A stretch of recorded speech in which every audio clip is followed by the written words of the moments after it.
Agir collectivement pour améliorer la qualité de l'air. Les acteurs de l'État, de la région et du département de la Haute-Savoie unissent leurs forces.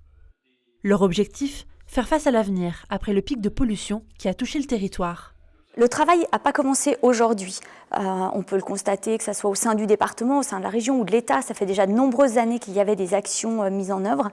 Mais il est vrai que cette période de pic de pollution a fait réveiller peut-être une certaine solidarité et surtout une réaction de se dire on arrivera à mieux avancer si on est tous ensemble.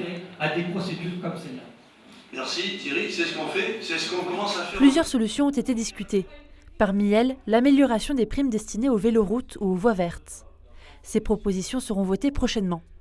Nous apportions 40% de subventions pour une intercommunalité qui construisait une véloroute ou une voie verte. Nous allons passer à 80%. Nous allons doubler cette somme parce que nous avons envie de sortir des itinéraires en continuité dans la vallée de l'Arve, le long du Léman, sur la Via Rona, sur le secteur, sur le front ouest du département, pour que nous puissions boucler tous ces itinéraires de véloroute, de voies vertes. Ce sont des modes doux de déplacement qui nous économisent de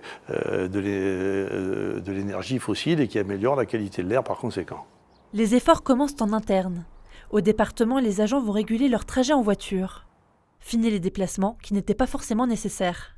Il y a des métiers parmi chez nos agents qui nécessitent d'avoir un véhicule en permanence pour se déplacer sur le terrain. Il y en a d'autres où ce n'est pas obligatoire, donc on va créer des poules de véhicules un peu mieux organisées, une réservation plus méthodique, une modulation du travail, une mutualisation, et en même temps on imagine utiliser des nouveaux moyens de visioconférence ou certains sujets pour éviter de faire des déplacements à travers le département, alors qu'on peut se concerter avec une caméra, un écran et dans son fauteuil tranquillement.